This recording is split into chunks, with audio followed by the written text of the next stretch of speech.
अप्रैल माह का तीसरा सप्ताह 21 अप्रैल से शुरू हो रहा है और ये तीसरा सप्ताह मकर राशि के लोगों के लिए कैसा होने वाला है।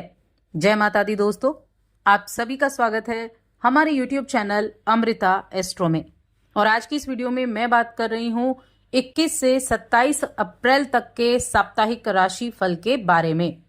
इन 7 दिनों में क्या ग्रहों की स्थिति रहेगी, क्या नक्षत्र होंगे, क्या योग बनेंगे और उनका प्रभाव कैसे आपकी दिनचर्या को प्रभावित करेगा।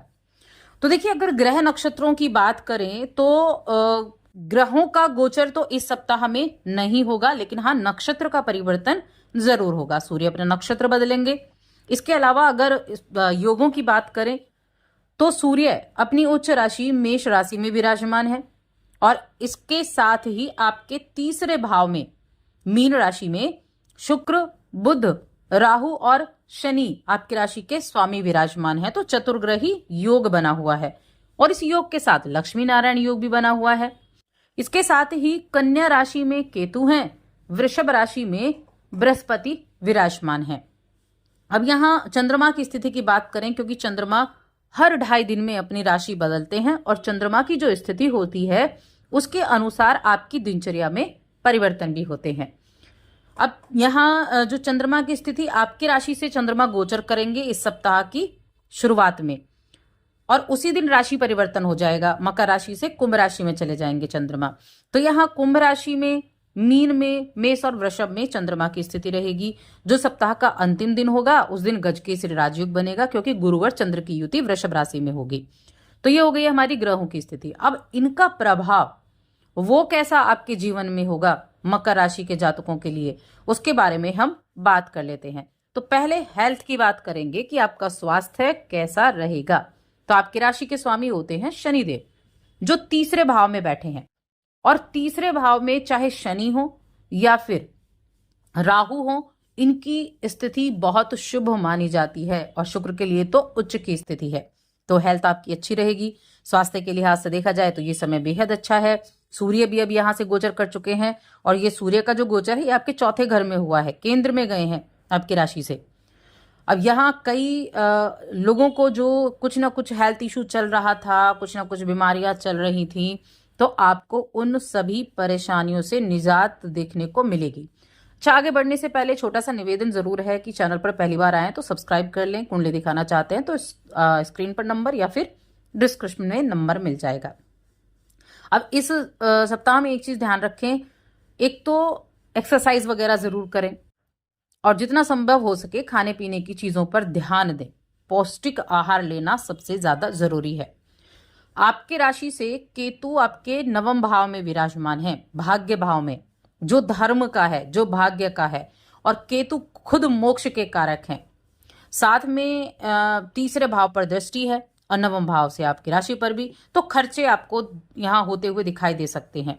तो लापरवाही बिल्कुल भी ना करें। किसी भी खर्चे को लेकर लापरवाही ज्यादा नुकसानदायक रहेगी, वरना आपको आर्थिक जीवन में थोड़ा तंगी का सामना करना पड़ सकता है। तो इस चीज का थोड़ा सा ध्यान रखने की आवश्यकता है, यानी कि धन की बचत को लेकर, कोई इन्वेस्टमेंट कर रहे हैं उसको लेकर, तो इन चीजों में ज्यादा ध्यान रखने की आवश्यकता आपको है। बाकी आपका ऑफिस हो गया, आपका जो कार्यस्थल है, आपका जो वर्क प्लेस है, वहां व्यस्तता भी रहेगी कामकाज में। आपका जो रिश्ता है वो भी अच्छा रहेगा, आपके जो सहकर्मी हैं उनके साथ में, हाँ, व्यस्तता भी रहेगी, उनके साथ रिश्ता भी अच्छा रहेगा। तो संभव है कि आपने अगर कुछ और प्लान किया हुआ हो तो उस प्लान पर आप अमल ना कर पाए, ये भी संभव हो सकता है मकर राशि के जातकों के लिए। और एक चीज और याद रखनी है कि किसी भी व्यक्ति पर जरूरत से ज्यादा भरोसा नहीं करना है। अपने काम में जितना हो सके स्थिरता बनाकर रखें, नियंत्रण बनाकर रखें। जरूरत से ज्यादा दूसरे पर भरोसा ना करें। अपने काम के लिए खुद पर विश्वास करना ज्यादा इंपॉर्टेंट है। सप्ताह की शुरुआत में थोड़ा बहुत आपको लग सकता है कि काम में बाधाएं आ रही हैं, जिस तरह से आप चाहते हैं उस तरह से नहीं चल रहा है, लेकिन जैसे जैसे सप्ताह आगे बढ़ेगा चीजें ठीक होती चली जाएंगी, व्यवस्थित होती चली जाएंगी और आप अपने मेहनत से उन चीजों को पार भी कर लेंगे। अपने हर परिवार के दायित्व की पूर्ति कर पाएंगे। पारिवारिक दायित्वों में वृद्धि भी होगी, लेकिन पूर्ति भी कर पाएंगे। धन लाभ की संभावनाएं हैं, लेकिन खर्च पर नजर रखनी है। यानी पैसा तो आएगा लेकिन खर्च होने के भी ज़्यादा से ज़्यादा चांसेस बने हुए हैं। तो खर्च होने पर तो ज़्यादा सावधानी आपको यहाँ रखनी होगी। अब बात करते हैं, देखिए पारिवारिक स्थिति की बात कर लेते हैं।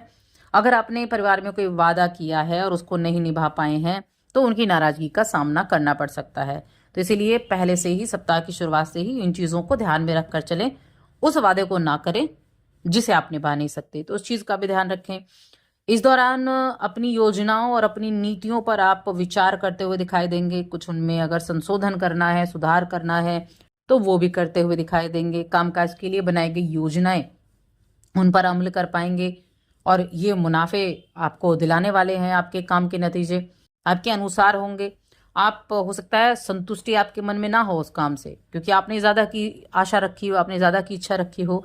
तो कहते हैं ना कि संतुष्ट ना होना, तो हो सकता है मन में संतुष्टि ना हो, लेकिन हाँ, आपकी जो एक चाहत है ना, मन में कुछ पाने की चाहत, निरंतर कुछ ज़्यादा करने की चाहत, उसके ज़रिए आप काम में प्रयास बहुत अधिक करेंगे, चीज़ों पर लगातार मेहनत करते हुए दिखाई देंगे। ये अच्छी चीज़ है। और आपकी जो सोच है वो आपकी बड़ी कमाल की होगी। अपने आपका जो व्यक्तित्व है और आपकी सोच, ये बड़ा मैच करता हुआ दिखाई देगा।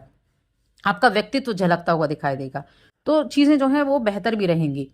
अब स्कूल, कॉलेज यानी कि स्टूडेंट्स की बात कर लेते हैं। तो स्टूडेंट्स के लिए अगर देखा जाए तो थोड़ा इस चीज़ का ध्यान रखें। आप अपने कॉलेज में जाना चाहते हैं तो थोड़ा एफर्ट ज़्यादा करने पड़ सकते हैं इस समय अवधि में आपको एडमिशन लेने के लिए। और स्कूल में भी आपको अपनी छवि का ध्यान रखना है, अपनी पर्सनैलिटी का ध्यान रखना है।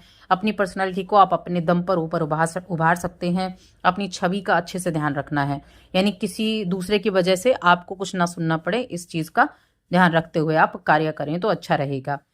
अब रिश्तों की बात कर लेते हैं। प्रेम जीवन हो गया, वैवाहिक जीवन हो गया। तो देखिए, मकर राशि के जातकों के लिए अगर देखा जाए तो आपके जो आपका पंचम भाव है वहां बृहस्पति बैठे हुए हैं, तो वैवाहिक जीवन के लिए अच्छा समय चल रहा है। रिश्ते आपके आ सकते हैं। प्रेम जीवन है वो आपका ठीक ठाक रहेगा। इच्छाओं के प्राप्ति का योग बना हुआ है। और यहाँ से कन्या राशि पर जो केतु पर दृष्टि जा रही है गुरु की, तो ये भी स्थितियां ठीक बनती हुई दिखाई दे रही हैं। यहाँ भी चीजें जो है ठीक रहेंगी। और साथ में जो विवाहित लोग हैं उनके लिए संतान प्राप्ति का योग भी बन सकता है, तो उनके लिए भी ये चीजें काफी बेनिफिट देने वाली रहेंगी। चलिए उपाय की बात कर लेते हैं। क्या उपाय आपको करना चाहिए? पहली चीज तो आप जो मकर राशि के जातक हैं उनके लिए एक तो राहु के उपाय करें। और राहु का क्या उपाय करना है? राहु के लिए आप या तो भैरव की उपासना या भगवान शिव की उपासना, ये आप कर सकते हैं। और हनुमान चालीसा का पाठ आप मंगलवार और शनिवार इन 2 दिन जरूर करें। साथ ही चैनल को सब्सक्राइब कर लें।